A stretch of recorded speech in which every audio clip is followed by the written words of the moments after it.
जब तक ध्येय न पूरा हो तुम्हें आगे बढ़ते जाना है और झरनों से संतोष न करना पूरा सागर पाना है। छोटे शहरों के छोटे उत्सव अब आपकी मंजिल नहीं, सूरज की किरणों की तरह तुम्हें दुनिया में छा जाना है। सूरज की किरणों की तरह तुम्हें दुनिया में छा जाना है। दोस्तों, कई महीनों की मेहनत और हर दिन का ख्वाब। नमस्कार, अनोद अकेडमी नई किरण नया सवेरा में आप सभी का हार्दिक स्वागत एवं अभिनंदन है।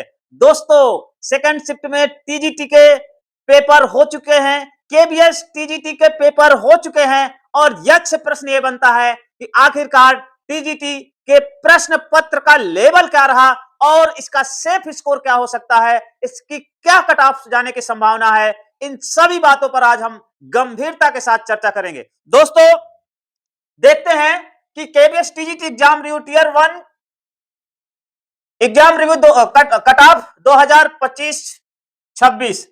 तो दोस्तों, देखते हैं कि पेपर का लेवल क्या था, पेपर कैसे था।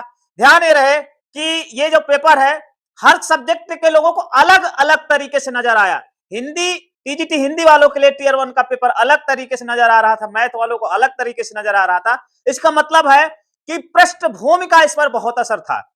जिन जिन सब्जेक्टों की पृष्ठभूमि मैथ बैकग्राउंड से थी, साइंस बैकग्राउंड से थी, उनके लिए पेपर थोड़ा सा आसान सा नजर आया। नहीं, ओवरऑल पेपर कह दिया जाए तो बहुत अच्छे लेवल का था, मॉडरेट टू हार्ड लेवल देखने को मिला।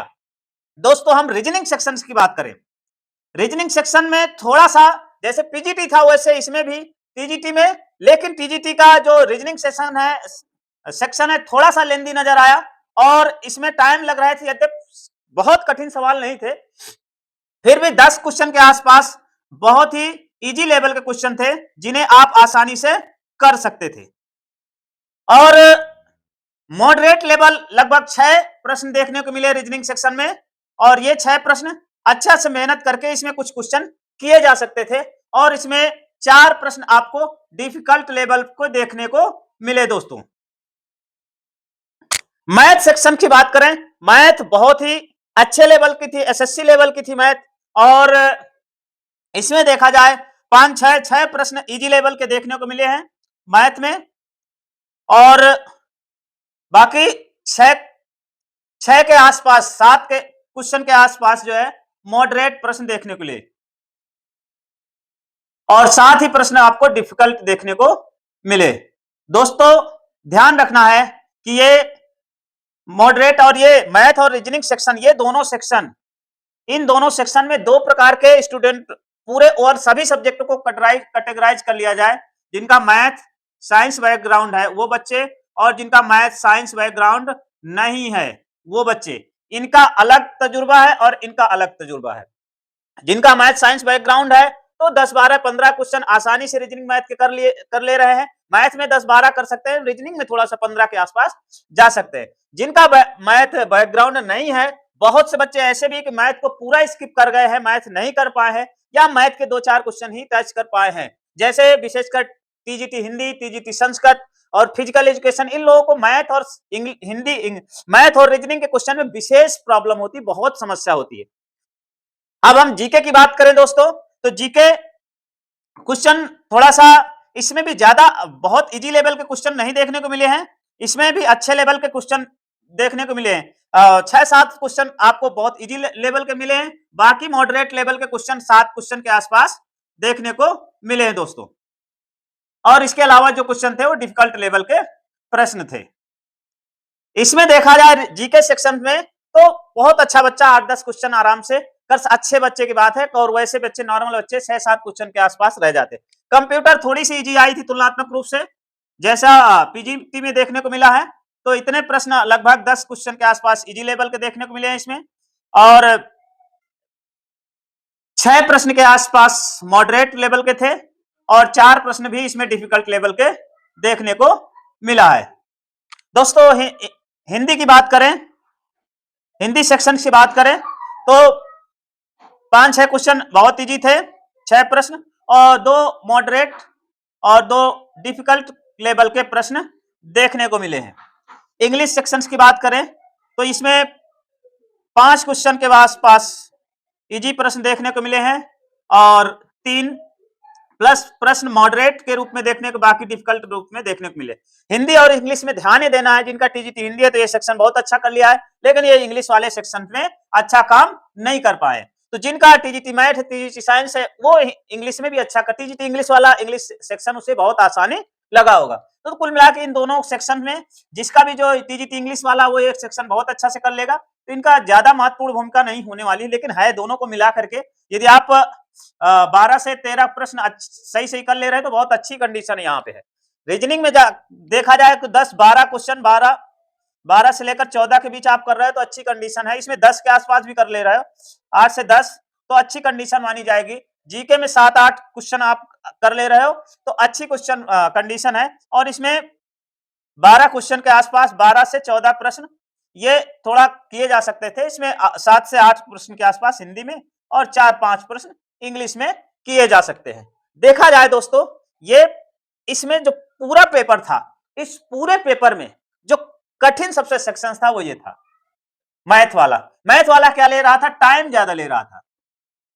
रीजनिंग भी टाइम ले रही थी, लेकिन ये मैथ ज्यादा टाइम ले रहा था और टोटल प्रश्न अटेम्प्ट करना एक चैलेंज वाली बात थी। दोस्तों ओवरऑल देखा जाए यूं ये कह जा सकते हैं मॉडरेट टू हार्ड के लेवल देखने को मिला है। मतलब ये कह सकते हैं कि इजी, मॉडरेट और हार्ड में यदि पेपर कहां रुक रहा है, इन दोनों के बीच कहीं पे रुक रहा है।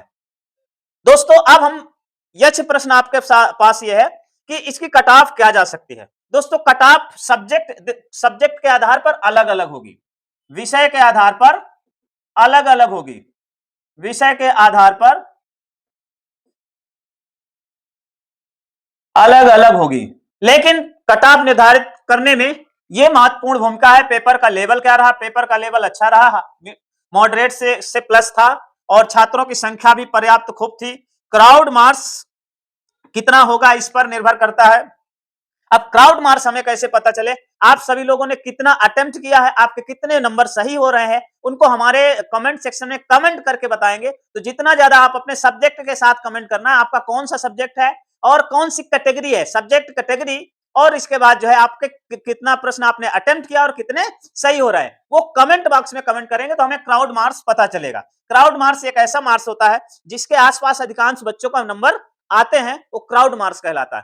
तो जो क्राउड मार्क्स होता है, मान लीजिए सभी बच्चे 40 नंबर के आसपास आ रहे हैं, 40 नंबर ज्यादातर बच्चे ला रहे हैं, इसका मतलब 40 प्लस मेरिट जाएगी, 40 से कुछ 1-2 नंबर ऊपर रहेगी। ये होता है क्राउड मार्क्स। पदों की संख्या का असर होता है, पद पर्याप्त है, पद पर्याप्त है, केबीएस में एनबीएस दोनों में पद अच्छे पर्याप्त है। तैयारी का असर होता है, तो छात्रों ने जी जान लगा दिया, तैयारी बहुत अच्छी तरीके से किया है और ऐसी तैयारी किया है कि ये बहुत अच्छा मौका था कि केबीएस और एनबीएस दोनों मिला के पद बहुत अच्छे आए थे और बहुत अच्छा मौका था कि आप इसमें जॉब ले सकते हैं। तो दोस्तों पेपर कितना भी कठिन रहा हो, कैसा भी रहा हो, आपके मार्क्स कितने रहे हो, कितना आपने अटेम्प्ट किया, सबको कमेंट बॉक्स में कमेंट करिए और अपना रिव्यू भी दीजिए कि आपको कैसा लगा पेपर आपके अनुसार। क्योंकि मेरे बताने से नहीं, आपको इंडिविजुअल हर कैंडिडेट के अनुसार पेपर की तस्वीर अलग होती है। सब लोगों को कैसा लगा, ईमानदारी के साथ दिल में हाथ रख के, आपको कठिन लगा तो कठिन लिखो, सरल लगा तो सरल लिखो। आपने कितने अटेम्प्ट किए? 60 अटेम्प्ट किए। अटेम्प्ट देखो, इसमें अटेम्प्ट का गुड अटेम्प्ट जो है लगभग 60 से 65 माना गया है, ये गुड अटेम्प्ट है। ठीक है, यदि इससे ऊपर कोई कर रहा है तो बहुत अच्छी कंडीशन में है, लेकिन आप अटेम्प्ट करिए। लेकिन अटेम्प्ट का मतलब ये नहीं होता कि आपने 80 अटेम्प्ट किया है और काट पीट के आ गए 40, तो ये अटेम्प्ट अच्छा नहीं माना जाएगा। लेकिन 60-65 किया है और आपके काट पीट के 55 आ रहे हैं, 55 नंबर आ रहे हैं, तो आपका अटेम्प्ट 55 क्वेश्चन सही हो रहे हैं, तो आपका अटेम्प्ट अच्छा माना जाएगा। अटेम्प्ट और एक्यूरेसी बहुत महत्वपूर्ण मायने रखती है। बहुत ज्यादा नंबर अटेम्प्ट किया लेकिन एक्यूरेसी सही नहीं तो उसका कोई वैल्यू नहीं है। दोस्तों वीडियो देखने के लिए आपको बहुत बहुत धन्यवाद। लेकिन कट ऑफ जो सेफ स्कोर है लगभग इन कैटेगरी वाइज तभी पता चलेगा जब आप नेक्स्ट में, लेकिन आपका 45 से 55 के बीच या 60 के बीच मार्क्स है तो आज वो प्रश्न सही हो रहे हैं काट पीट के, तो बहुत अच्छी कंडीशन में रहोगे। हम नेक्स्ट वीडियो आपका कट ऑफ पर आधारित लेके आएंगे, हर सब्जेक्ट वाइज बताएंगे कि हर सब्जेक्ट में कितनी कट ऑफ जाने वाली है। तो दोस्तों वीडियो देखने के लिए आपको बहुत बहुत धन्यवाद। मिलते हैं नेक्स्ट वीडियो में, तब तक के लिए जय हिंद जय भारत। मस्त रहें, स्वस्थ रहें, तंदुरुस्त रहें।